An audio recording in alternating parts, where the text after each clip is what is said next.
Hello friends, हमारी जो आज की कहानी है उसका नाम है रितु को पेंसिल मिली। तो चलिए स्टार्ट करते हैं हमारी ये कहानी।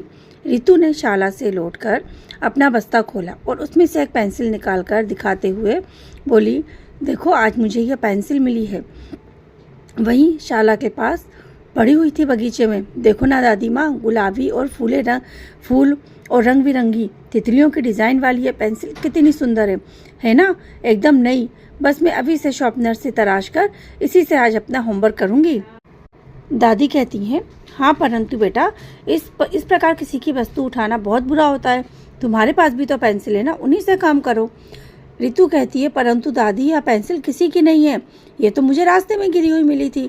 दादी माँ नाराज होकर बोलती है, रितु सुनो, यह आपको अवश्य गिरी हुई मिली, लेकिन किसी ना किसी की तो होगी ना ये, और वो बच्चा बहुत परेशान होगा, दुखी होगा।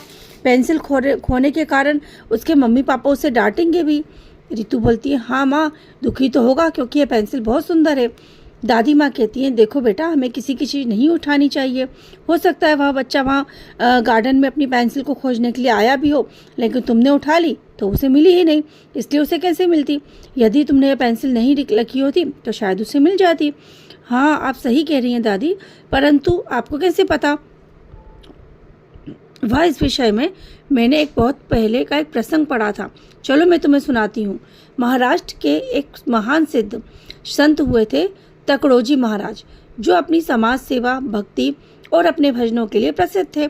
उन्हें भारत के राष्ट्रपति महामहिम डॉक्टर राजेंद्र प्रसाद एक समारोह में सादर सम्मान राष्ट्र संत के सम्मान से प्रतिष्ठित भी किया था। वही राष्ट्रीय संत तुकडोजी महाराज एक बार भारतीय प्रतिनिधि मंडल के सदस्य के रूप में जापान गए हुए थे। वहां उन्हें विश्व धर्म सम्मेलन का भागीदार बनना पड़ा। तुकडोजी वहां एक होटल में ठहरे। प्रातःकाल जब संत तुकडोजी लॉन में सैर कर रहे थे, उस समय घास पर लाखों रुपए की गड्डी पड़ी हुई देखी उन्होंने। संत तुकडोजी जब अगले दिन प्रातः लॉन में सैर करने पहुंचे, उन्होंने देखा कि नोटों की गड्डी अभी भी उसी स्थान पर ऐसी की ऐसी रखी है। उन्हें देखकर बड़ा आश्चर्य हुआ। उन्होंने होटल के मैनेजर को बुलवाकर कहा, भाई यह नोटों की गड्डी कल से इस बगीचे के पास पड़ी है, इसे अभी तक किसी ने उठाया नहीं। क्या देश में लालची, चोर या अवसरवादी नहीं होते? स्वामी जी, मेरा देश भगवान बुद्ध का अनुयायी है। हम लोग किसी के धन और सम्मान को मिट्टी के समान समझते हैं और कभी भी उठाते नहीं। हम अपनी मेहनत की कमाई पर विश्वास करते हैं। नोटों की गड्डी जिसकी भी है, वह अपने आप इसे उठाकर ले जाएगा। होटल के मैनेजर ने विनम्रता पूर्वक उत्तर दिया।